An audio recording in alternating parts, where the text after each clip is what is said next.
How to play and visualize the A major scale. Okay, so we're going to do the visualization first. So one of the main things you remember with when you're going around is that A has three, right, major scales, right? Sorry, three sharp notes, right? Three black notes.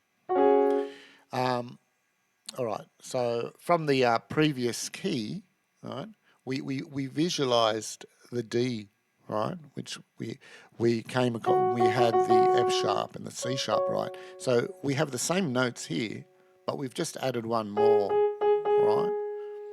So, all right.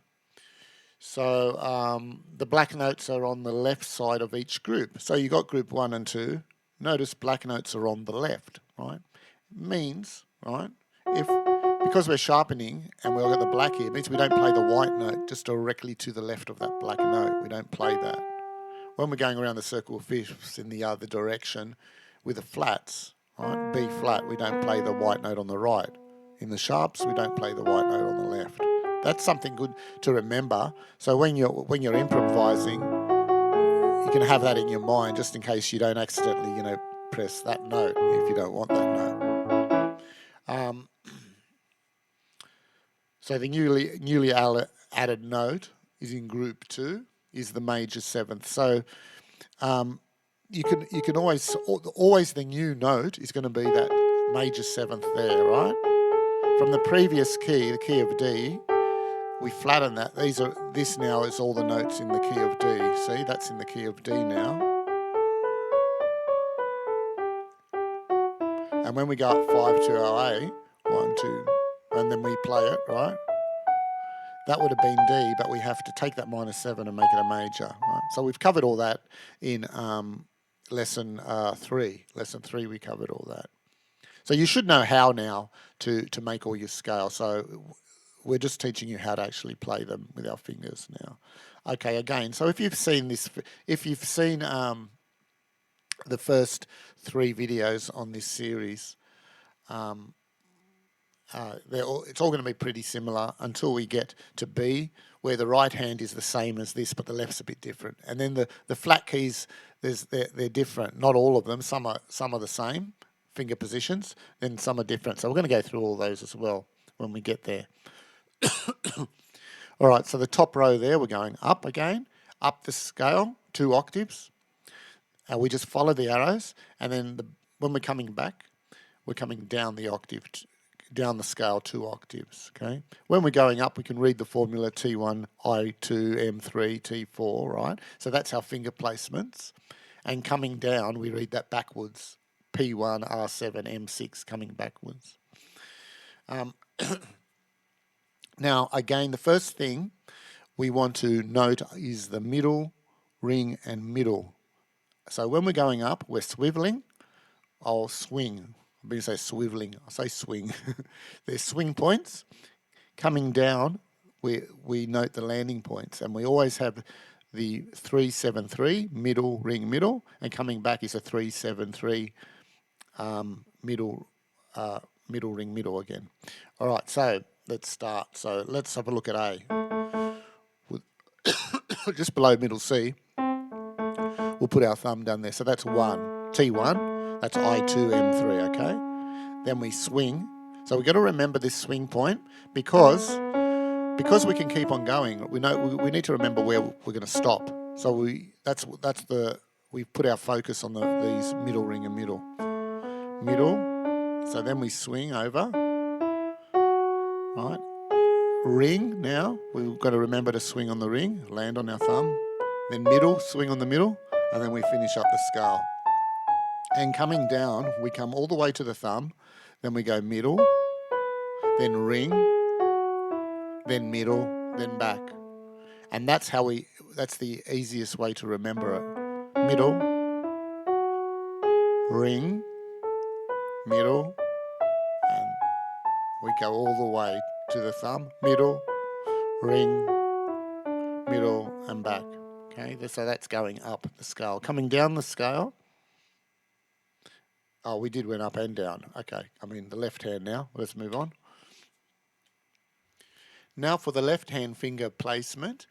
Okay, so again, the top row is going up, the bottom row is coming down the scale. Right, going up, we're reading the formula P1R2 from left to right. Coming down, we're reading it from right to left. We put our left pinky on the 1, right, and we go all the way to the thumb, and then the first landing point will be the middle. Middle, ring, middle, and coming down, right, now we're swinging on the middle, swinging on the ring, swinging on the middle, come down. So going up, middle, ring, middle, middle, ring, middle, and come back down. Right? Let's go move on. So we're probably going to go a little bit quicker now because you've watched 1, 2, 3, right? So we're just learning the finger positions, right, with the hand position. So the good news is that they're all the same for C, G, D, A, and even B with the right hand, but the left hand on B is different. So I put B separately, and we're going to do that after E. So, right. So finger mobility exercise, this is where we just practice the actual scale, okay? And we practice it right hand first, then left hand. Right? And we also note in our head, right, the intervals as well, 1, 2, 3. Right? Visually, we're going to, know where the intervals are. We know that's a 6, and you start to get used to automatically knowing where intervals are over chords, and they're quite easy to find too in real time. We're going to get to that section, but okay. So here where we go: middle, ring, middle, and finish up. And don't go faster than this. Middle. So coming back down. Middle, ring, middle. So coming on the right hand coming down, remember it's the landing. So right hand swing going up, landing coming down, right? So that's what we're doing here. We're just going to practice a scale. Now we can start it up here. Middle, ring, middle, and finish it up. Middle. I forgot to say ring. So we want to take it slowly, and maybe even a bit slower than that. Just make sure that you remember to say, and you know where you swing. Middle, ring, middle. Because you're reinforcing in the memory where the points you need to stop, which is the important things to remember, okay? Because you can keep on going, right? You're trying to remember where to stop. All right, left hand again. We're just going to practice that again. All the way to the thumb. Middle, ring, middle, and finish. Middle, ring, middle, and finish. Right? Okay, now we're going to bring both hands together. Now, this is always the hardest thing to do for anyone learning scales, but you want to do it this method because you want to understand what your fingers are doing before you commit it to muscle memory. So we need to know that. So the first thing we're going to look at is at the bottom there we see swing, landing, swing, landing, swing, landing. And then we can also note left, right, left, right, left, right, left. When we go up, coming down, it's left, right, left, right, left, right. And we also have middle, middle, right, right, middle, middle. Now we're learning these separately rather than go right, middle, left, middle, right, ring, because it's a bit awkward to say. So, and we're also going to note how quickly these points, these middle and swing come. So for instance, middle is straight away on your right. So right middle, left middle, then straight away after that left middle we have a ring, rest on the thumb, and then another ring, which is the left ring. So right ring, left ring. And see what I'm just doing here? I'm just ring, thumb, ring. Ring, thumb, ring. And I'm noting my ring finger, which I'm landing.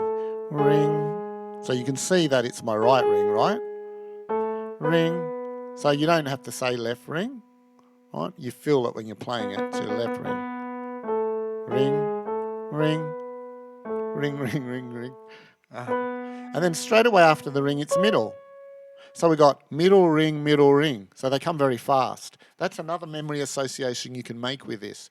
So this whole system of the Akousunesis method does a lot. It's about listening and understanding. And there's a lot about memory associations in this method. So the more memory associations you can make, it becomes much easier to learn things. And then we rely on muscle memory, right? So we're not ruling out muscle memory, that just becomes last. We just don't want to jump straight into muscle memory without understanding what we're doing, right? So, which most teachers will do that, right? They'll just say muscle memory, muscle memory. In our system, we actually make sure if you've learnt something with muscle memory only, we try to break the muscle memory so you understand it. Because usually you do that by going very slowly. That's one technique to break muscle memory. Another way is just to start on different locations. We'll get to all that down the track, so I'm just jumping ahead. But, okay, so we're going to note how quickly they come. So it was middle, ring, middle, middle, ring, ring, then middle straight away. So let's have a look again. Middle, middle, ring, rest. Think of the thumbs as a rest point, then another ring, then another middle landing, and we finish up the scale. Then middle, you can see my finger, which is a middle, or they're both. In this particular, when we're coming down, when I say middle, they're both actually, the middles are on fingers, right? But it's the left middle here, right? Because we're swinging. The right hand, we come right to the thumb. Middle, landing, right landing, right? Left ring, thumb, right left ring. Thumb, left ring, middle, ring, thumb, ring. So, thumb, ring, thumb, ring up there. Not there. See how I just put my third on there? You can make those mistakes and then you get confused, right? That's why we're naming them ring. Then middle on the right. And so the idea is just to go slowly and make sure you can do that, especially when we come to that middle point with that rest point, right? When we're coming down, we got that ring there. Coming up, it's the ring there. And we can practice doing that. We can start in the middle, right? And that's another way you can learn it too. So we're trying different things. We're breaking it up, right? So we're going to start in the middle and go ring, middle, ring. So when you learn in a serial fashion, we can learn much quicker like that, right? But all we're learning to do is just play in that serial fashion. This system tries to break things up. It's like when we were remembering notes. Rather than remember them C, D, E, F, G in a serial fashion, we want to know them instantly. Because when you're playing in real time, you need to find things instantly, right? And sometimes work things out, when you're playing on the fly. Know what you're doing. So it's a jazzy approach, right? It's not necessarily we're playing jazz, like traditional jazz, although there's thing you can do that if you like. You apply this to any type of music, right? This theory, even classical, right? Especially classical, because that really needs this method. All right, let's go on so that's how we practice both the hands. Now, once we're happy with both hands, we're just going to rely on muscle memory. Now we're just practicing getting that muscle memory. And I don't want you to go faster than this.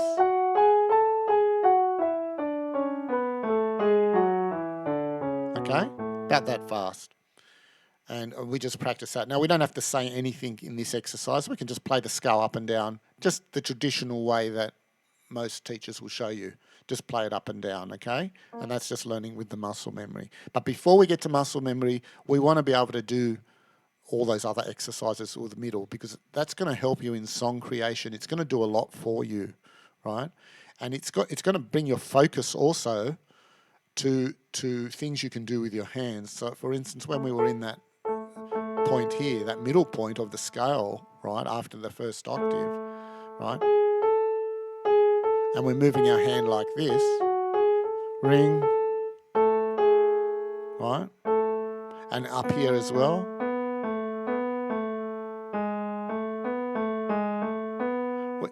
We're just practicing exercises, and we're learning the scale at the same time, right? So by breaking things up like that, you can learn much more than just learning a scale with muscle memory. Ear harmonisation training. So we've seen this, if you watch the other 2 videos or 3 videos, we've seen this before. So what we're just doing here, we're holding down the A. You can include the bass as well, octave if you like, right? We're just listening to the A, right? But now, we're letting that ring out. And each time we hit that A, we're going to do it again. Just press it each time we press the A.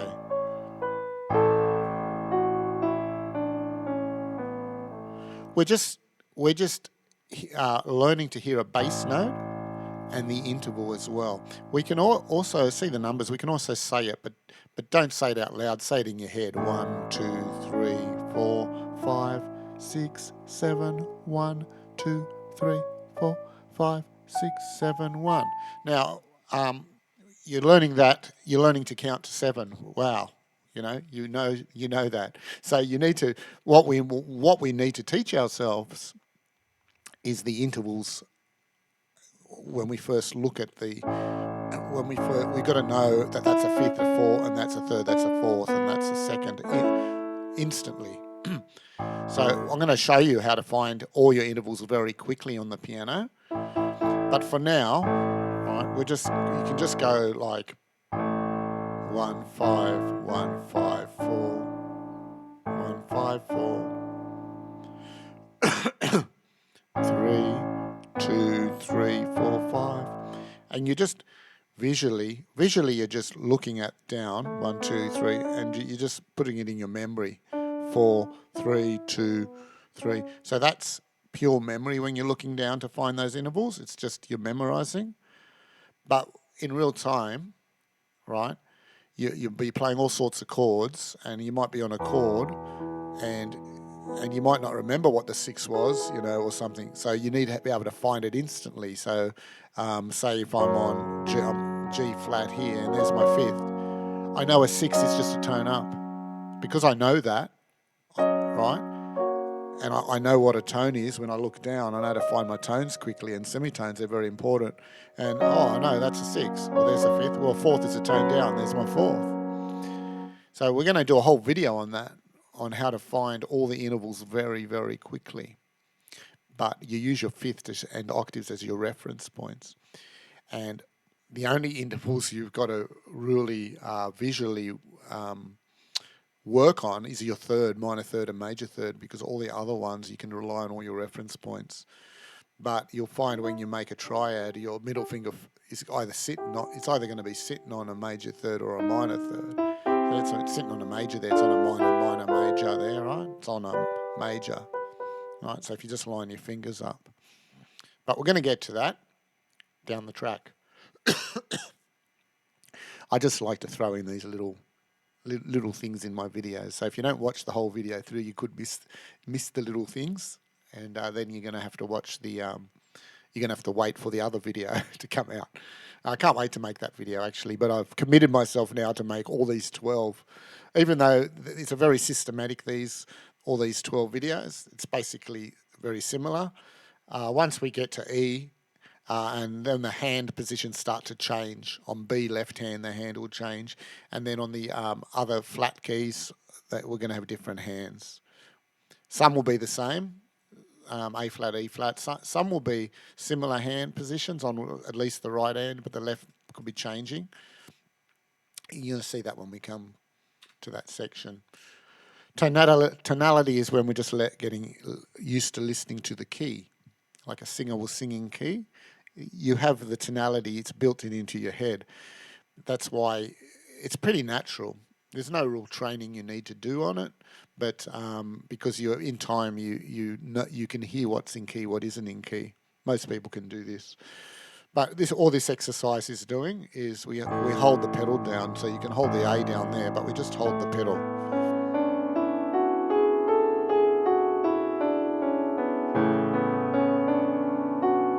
And we just play the scale. Now you can play the scale straight, or you can just...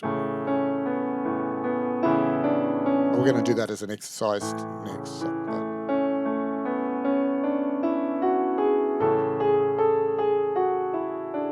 Now you can also do two hands. But the left hand, if you do it with your left hand, it becomes too muddy. It's too bassy, and especially down here, if you hold the pedal. So we usually don't want to do that. We just want to...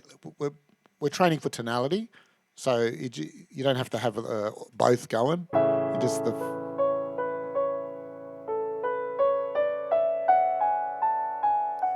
and you'll get to hear the scale, and when it does come out of key, you'll really pick it up. Watch. And how did that stand it out a lot, didn't it? Because you got so used to hearing the tonality. We call that a drone. I think there's some. I saw a video on YouTube that they were focusing on just doing that, right?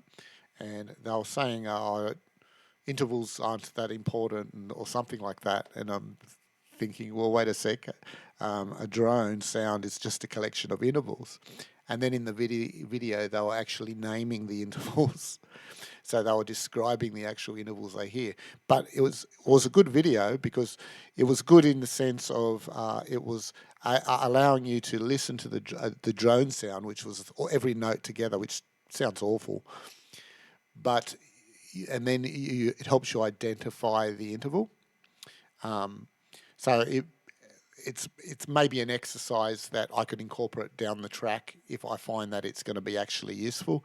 But I find that when you're learning songs, the process of learning songs is the tonality just develops anyway naturally. You don't have to, and all your intervals develop, and your ear will be able to find them, and you find the melody instantly. So I haven't found a real need for that type of training.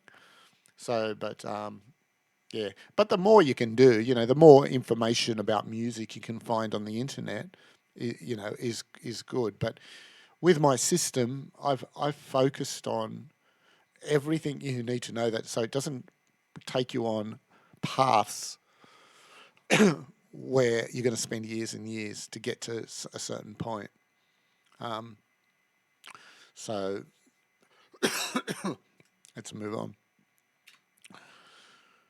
Now, interval recognition. So now we're listening for the interval, okay? So we're going to play A. We're going to always play A on the left, and we're going to listen. We're going to hit it at the same time, so we can really bring that sound out. If we just hold it down, it fades away, and the interval isn't as strong. But when we do that, playing it at the same time, it's more clashy, right? Because you're hearing it together. If you hear it after, it just becomes like a melody. You're still hearing the interval. I'm still hearing a third, but that's much stronger. So with interval recognition training, and also we want to say the interval, but we want to say it in our head because we want to listen for the interval. 2, 3, and we want to break it up too. 2, 5, 4. Excuse me. Right? 6.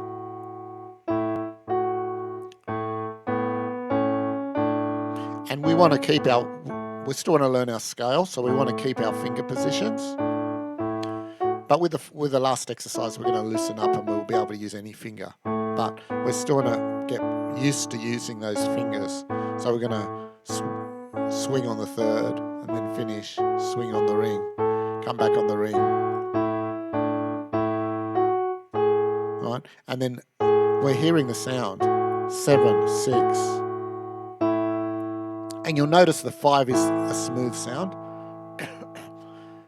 6 is dissonant, and 6 will resolve to a 5, 4 resolves to a 5, 4 can go down to the 3, or the 4, sorry, there's the 4, 4, major third, 4, 5, 4, 3. Okay, so that's interval recognition. Okay, this is fun, melody training. So we're starting to learn a song. Now we're going to put some constraints, because what we're doing here is we're learning techniques with our hand, and we'll be running up and down the scale.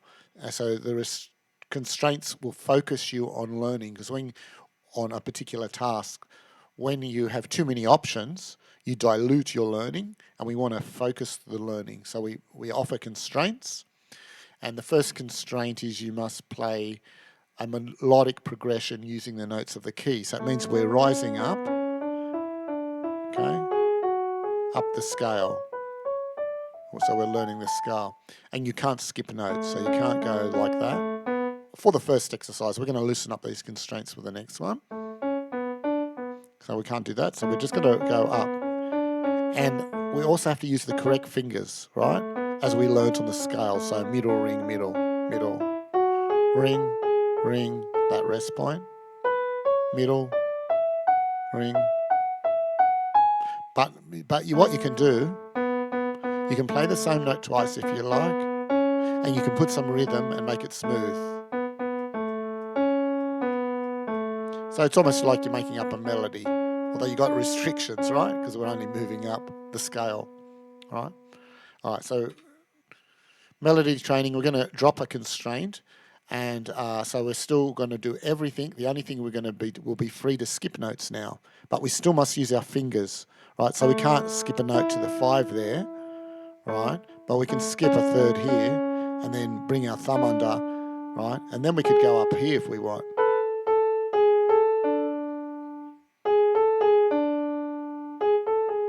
That's quite nice.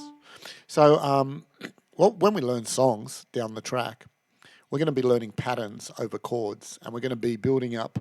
You'll recognise common patterns, and it's almost like you build a subconscious database in your head of these patterns. And sometimes you hear a nice pattern. So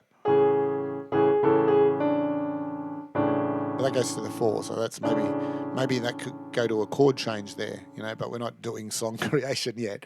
But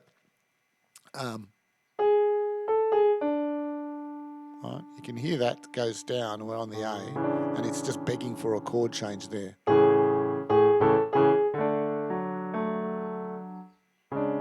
Or maybe, all right, we're not writing songs, we're doing exercises. We're going to get to the point of writing songs. All right, let's go. Melody training, song training. Okay, so now we have dropped all the constraints except one. We just have to play the scale, so we don't come out of key. But we can do anything, but we're still just over the A. Now with the left hand, you might want to put in the third down there if you like. It's not too muddy. Usually thirds, when we go down here, they become too muddy. Or just the 1 and the 5 to keep the freed up there for the third. And we can use any finger, right? So we can go up here now with our little pinky, and we can. And we'll be practicing, we'll be doing a lot of exercises, and we'll be describing exercises with intervals and finger numbers. And we can build up many exercises that we can do with our fingers. And we have a system now and a way to describe them, right? So we can just write it down as a simple little formula, and you can look at that and know exactly how to move your fingers from a simple little formula, right? Rather than even needing to be shown. If you have that little formula there, you'll know exactly what to do, okay? Right? And because it's a pattern, you remember these patterns. We break songs up in this system. We break songs up into little chunks, right? In part B of my book, when that becomes available, I have a system called box chords, where we put chords and little melody patterns in little chunks, and we play them and learn them, and we can jump to learn them, right? Although we're not going to be playing the song, it won't sound like the song because we're just learning. But then we will, when we play them in order, we're playing a song. But it's just a way to learn the patterns, and you get familiar with a lot of tricks that composers do, and they're just little patterns over chords. That's all they really are. Okay, let's questions and answers. Not sure if I had any new questions. Why are many pieces written in the minor keys? Uh, I I think that one, I didn't have any new questions for this video. That was a question for my last video, so I've already answered that one. So bring your because I'm running out of questions. So bring your questions coming, please. I must have written the book so well that you don't have any questions. You just understand it. Well, that would be great. But the questions I need, I need, because they really help me know what's in your mind, and I can help you much better. And any questions I put here, right? I'll put your name. If you don't want me to mention your name, but I'll let me know when you purchase the book. These are questions for people who have purchased. excuse me, purchased my book, and I put the questions always at the end of the lesson videos. So we'll have questions and answers, and all these videos have chapters on every slide of the presentation, so you can jump to any part of the slide from in the description. I was going to say something else, and I can't remember now. All right. Anyway, in our next lesson, right, lesson 8. So we're going to be the E, right, and that will be the last one where with both these left and right hand placements. When we get to B, it will be the right hand placement will be the same, but the left now will be different on B, because it gets a bit awkward with the left hand, and when we go around the circle of fifths anti-clockwise, when we flatten the the -5 into a 4, when we go around, it gets a little tricky with the left hand, right? So, all right, well, that's it for this lesson. Thanks for coming. The link there's a pinned comment which would take you to my book. Purchase my book. You'll be part of the Akousunesis club. Consider that the part A of my book is a membership fee, and at the end of the day, it's extremely cheap, right? So, I mean, if you want to get piano lessons, I used to get $50 an hour as a teacher. That's what I charged. And students are willing to give you the money, but they're not. A lot of them aren't willing to practice that hard. Some of them. So I find that a bit strange. But anyway, at least this way, that I know that if you purchase the book, you're going to be committed, right? And then I'll answer your questions. So if you make a commitment to me, I'll make a commitment to you. That type of thing, right? So that's the end of this lesson, and I'll see you the next lesson. And this guy was really quiet. He's been very quiet, but he's so sentimental to me now. So he's with me by my side all the time. He's just said that, well, he hasn't been feeling very well. A bit like me, I'm trying to get over this cough. Luckily, it's not too hot today. I've got this air conditioning going up here. This mic doesn't pick up air conditioning sound, which is pretty good. And the piano comes directly into the recording. Anyway, I'm going to head off, and catch you next time. Bye.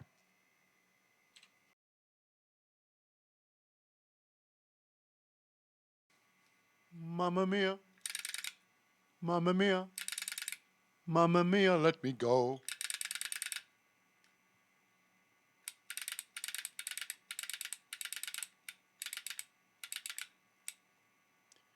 Oh, see you next time.